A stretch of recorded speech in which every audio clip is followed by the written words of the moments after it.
Welcome back to Trading Hour on CNBC TV18. Well, for now, the market is very, very quiet, but there's some amount of pressure that we're seeing on the banking space.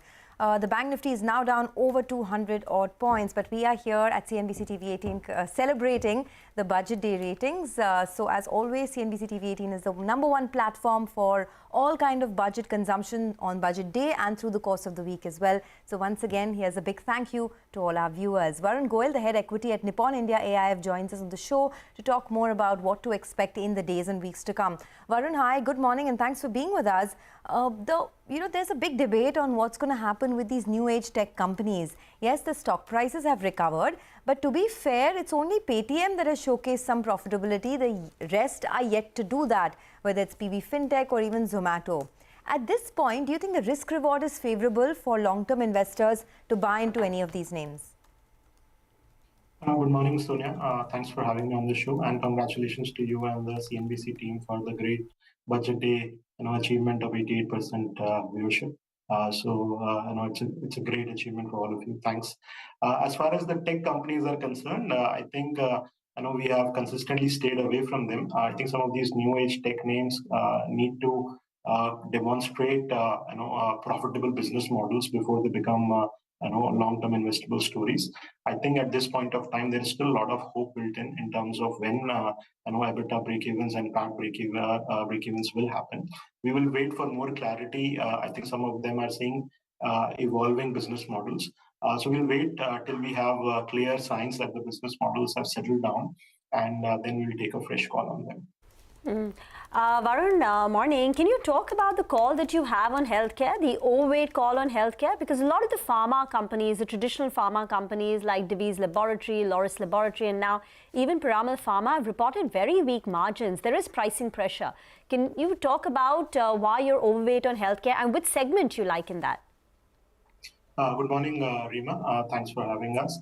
So I think broadly, as far as the healthcare space is concerned, instead of the conventional times when we had just the pharmaceutical business as the investable opportunity, now we have companies in the diagnostic space, we have companies in the hospital space, and of course there is the pharmaceutical names. We remain quite constructive on the domestic healthcare stories. I think the hospital space is undergoing a very large shift.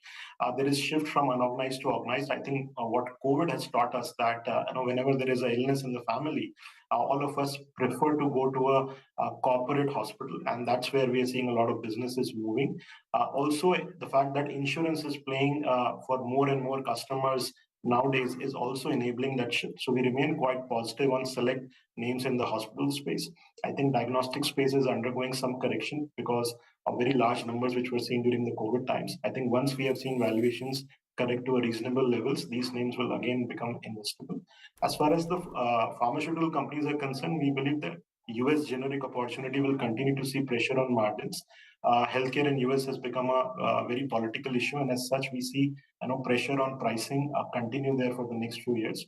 We like select stories on the domestic formulation side, which is where we believe some value is there, and we should see 10-15% compounding for the next few years. But we would largely stay away from the US generic opportunity. All right. Hi, Varun. Thanks for joining us. This is Pavitra.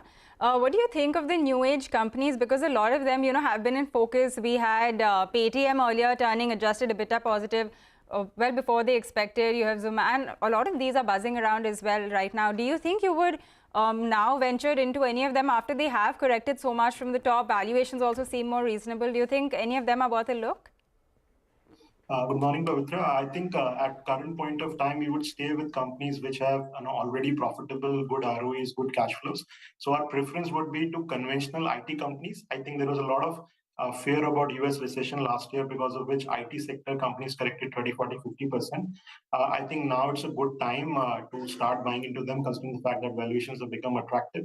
I think most large cap IT companies should see 8 to 10% revenue growth. The mid-tier companies can see 10 to 15% revenue growth with the expansion in margins, considering the fact that the worst of employee cost pressures are now behind them. So we have turned constructive on the mid-cap IT space, and that's where we would like to do bottom-up stock picking. Okay, pleasure speaking to you, Varun. Thanks a lot for joining in. And